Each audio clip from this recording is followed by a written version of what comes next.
Hey guys, it's Leah. I'm back again with another video. Excuse my voice. I've been gone for the past few weeks. I was actually in quarantine for almost 2 weeks because I was sick. So forgive my voice. It's a little bit all over the place, kind of raspy right now, but I'm back and I'm doing okay. In today's video, I just wanted to talk to you guys about kind of an update on what I've been experiencing, like how life has been 6 months after permanently deleting my social media. So yeah. Also, excuse any background noise that you may hear. So yeah, let's get right into the video. I got my tablet that I took some notes on because my thoughts are kind of all over the place. It makes it easier to remember, certain things I want to talk about. So the first thing I have on here is, so this is actually something I forgot to touch on in my last video, but I did talk to a couple of you guys in the comments about this.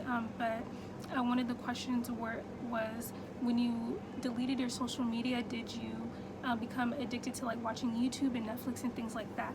And I will say yes, I did for a short period of time.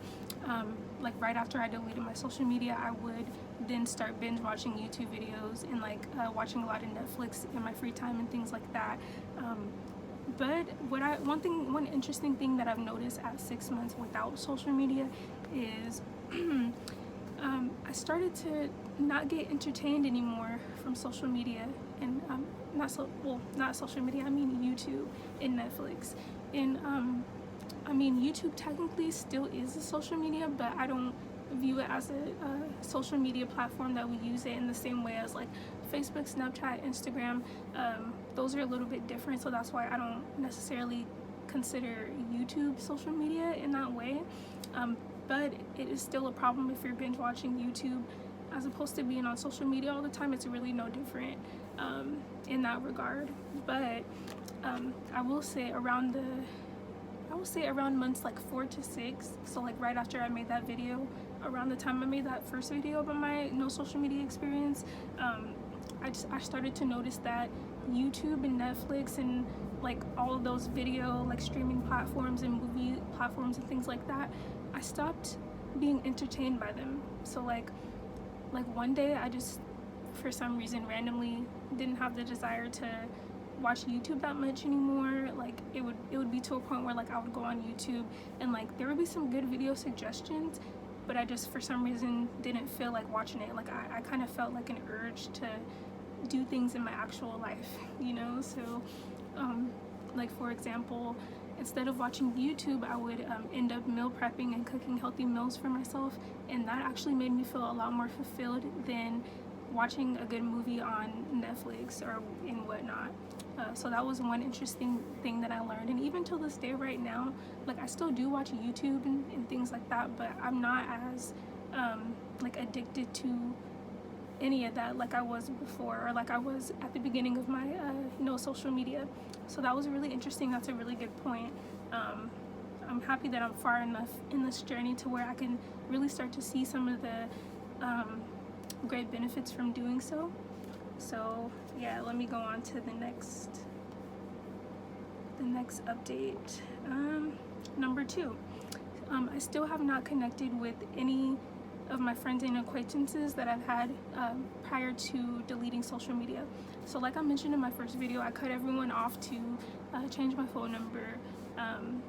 Basically, most people can't get a hold of me nowadays. I've only kept in contact with 2 people outside of my family, and they have my number to this day. I still talk to them. Really good people, good influences in my life. But besides that, I haven't talked to anyone. Yeah, I don't know if people have tried to get in contact with me, to be honest. Probably, but I'm just not sure. And I don't know, it's like I'm kind of curious to know if anyone's tried to reach out to me, since I changed my phone number, or if anyone's thinking about me. I really don't know. But I will say I do have the desire to connect with like some of my old friends, but I just know that a lot of those interactions or like friendships weren't that healthy, because they would be like friends and people that would just vent to me 24/7, just always negative, like no like ill feelings towards them, but I just felt like I needed to cut a lot of that out of my life.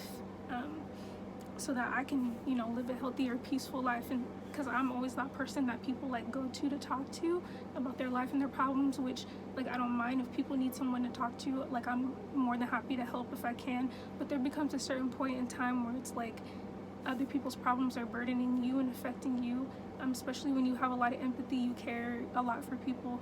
So when things are going on in your loved one's life, it starts to really weigh, you know, sometimes it can start to really weigh you down and get to you. So that's the point I was at, and that's why I had to cut a lot of people off, as well, for my own well-being and my own health.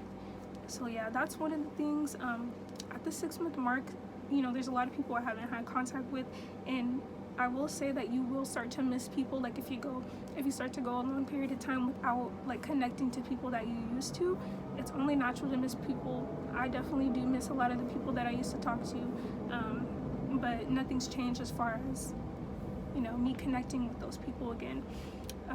Number 3, I had a deep hunger for knowledge. So this is a really, really good one. It kind of ties into number 1 with the YouTube and Netflix thing. So even though at one point I was pretty addicted to YouTube and like Netflix and video streaming platforms, the content that I would watch was actually benefiting me because they were really like life-changing motivation, and then also just like new knowledge about life. So I started to notice that I had like this deep hunger for gaining life knowledge. Like, I don't know, I really, you know, wisdom is really important to me. I feel like I became very wise, and a lot of the content that I was watching, I would say was a lot more mature for my age. I am 23, and yeah, I feel like a lot of, you know, people around my age don't necessarily consume the type of content that I mostly consume. Like I don't really watch content to be entertained necessarily, but kind of just to learn something about life and how, you know, people's view about life, and just really good wisdom that can really help you in life. That's kind of something that I became addicted to. Also, I started reading a lot of books, like self-help books that were just really informative, educating you on certain things, like in terms of health, you know, life, mental health, and things like that. I just really became invested into just gaining knowledge to become a better woman and a better person. So that's another really great thing about me being off social media for so long. The way that I kind of view content online is different. The only thing that I do online nowadays is look up what's going on in the world. So I'd like to know what the current news is, current events. That's super important. And then also just watching content about life experiences that other people like to talk about and share, kind of like this video that I'm making right now. I just love like content like that. So yes, that was one great thing. Now on to number 4. So what do I have here? So number 6, or sorry, not, oh my gosh, number 4. One thing that still remained the same was the fact that I felt a lot more mysterious. And I talked about this in my first video too. This hasn't really changed much, but I will say that a lot of people, like at work and just like coworkers and customers, just like people that I know out in the real world and that I've met out in the real world. Oh my gosh. So those people were actually like, when they found out that I didn't have a social media, or like, you know, if it came up that I'm not on social media, those people were actually they gave me a lot of respect for that, I would say. So people were really shocked and surprised that, you know, me being a young woman in today's society, I didn't have any social media, and that was actually impressive to a lot of people and really interesting to a lot of people. I still felt very mysterious. I will say that before I deleted my social media, and I think a lot of women, young girls in particular, can relate to this, but when you're on social media and like people think you're attractive, like you post selfies and things like that, you start to really enjoy that validation and crave that validation. You know, I'm guilty of this myself. I've definitely been on social media and loved the attention and the validation and all of that. At the 6-month mark, all of that desire for validation and attention from other people like disappeared. I'm at the point now where it's like I don't even want people to see a picture of me, and I'm also happy that I feel so mysterious to where people can't just hit me up. I mean, they can't just like look me up on social media and hit me up.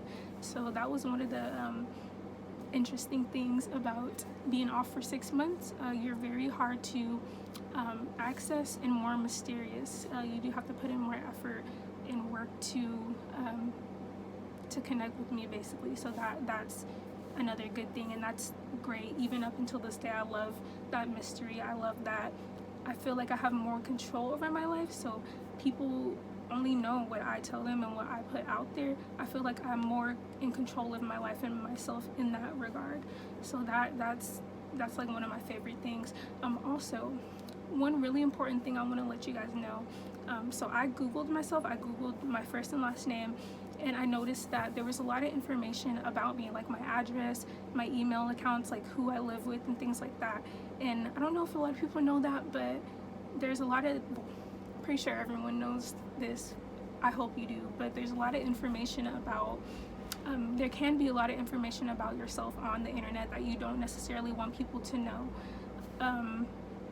That was the case with me. My address was on it. Like I googled my name and some stuff about like my address, my email, and things came up. And I actually like went to every single website that had my information.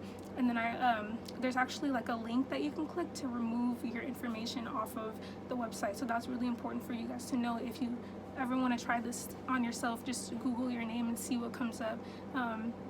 It's very important that you don't have sensitive information about yourself on the internet. So I'm at a point now, well, I googled my name frequently and nothing about myself comes up. So I'm really happy to know that all of my personal information is no longer on the internet. And also, you just have to be really careful of what like social media, what networks that you're on, because these social media networks, they collect information about you, information that you wouldn't think would get out there, or you wouldn't want anyone to know or see. That's private, that could put your safety in danger. So definitely Google your name, see what comes up, and do what you got to do to get that removed, or figure out how you can get that information removed, or who to contact to do that, because that's so important, especially being a young woman in today's world. Like it can be scary out there. You have to be safe and protect yourself. And everyone nowadays is all about social media, and it's so easy to find anything about anyone online nowadays. Well, not anything, but a lot of things. And that's if that's something that you want to avoid, then that's my advice. Okay. Now what's next? Let's see. Okay, number 5. So feeling the need. Oh yeah, I already talked about this. Okay, so number 5 is feeling the need to be more active doing things in real life, which I didn't mention previously. However, I will say I noticed that I gained more of an interest of health and fitness and cooking, like I mentioned before. So since I've been off for 6 months now, my health has improved tremendously. Like I've been doing really good at being consistent with my workout routine and the food that I eat, and it has overall really helped me health-wise. I still do struggle when it comes to mental health, and I'm still working on that. Like I just find that just living a healthy lifestyle really helps to where I don't fall back into like that dark place. And then also being a believer in God, staying prayed up is so important to me. So just praying a lot, just growing that relationship with God, it has really helped my overall health tremendously. So I'm really happy about that. And I continue to stay off of social media for as long as I can, or for as long as I want to. I plan on staying off and seeing what more benefits come from it, and then also like in what ways that my health will improve and other things will improve. So that's number 5. Number 6. So this is the last update, or last point in the update that I want to talk to you guys about, and it's my desire to get back on social media. So right after I deleted my accounts, I did miss it. Like I really did. I wanted to get, like, it's like I did miss social media, and I wanted to get back on, and I wanted to connect with people and things like that. And then like once I got towards the middle of my no social media journey, so like around months 2 to 5, I will say, I didn't miss social media anymore. Like I didn't really have much of a desire or an urge to like get on there or to like make a new account or anything like that. I honestly kind of forgot about it for a minute, and I was feeling really happy and fulfilled. I didn't really, getting back on social media wasn't a concern to me. Now at month 6, for some reason I find myself missing social media a lot more. So right now I am like tempted to go back on there. I'm not gonna do it though, not right now. I at least want to be off of social media for a whole year at the very least. And then if I do decide to get back on social media, it's only gonna be one platform, that's it. Like, I don't need Facebook, Snapchat, Instagram, like all these different platforms. It's unnecessary. So yeah, that's, I honestly, I don't know why, like, my desire to get on fluctuates. Like, sometimes, you know, certain months I don't care about it, I don't think about it really at all, and then there are other months where I'm like, oh, I kind of miss being on social media. Like, I kind of miss, you know, being on there. Like, I wonder what everyone's up to, type of thing. So that's kind of how I'm feeling right now. But I am staying strong. I'm not going to I'm not gonna do it. So that's pretty much it for my update. I'll keep on updating you guys. I'll update you guys when I reach 1 year of no social media. So yeah, that's really all I wanted to talk to you guys about. Thank you guys for interacting, commenting, liking, subscribing, and yeah, just thank you guys for the support and everything. Yeah, if you guys want to see more, like, comment and subscribe, and then yeah, feel free to, like, let's chat in the comments. Let's talk about your journey, if you're gonna delete your social media, or if you're thinking about getting off. Like, I would definitely say go for it, do it. It does nothing but good things for you to be off. Yeah, so thank you guys for watching. Like, comment and subscribe, and I'll talk to y'all later. Thank you. Bye.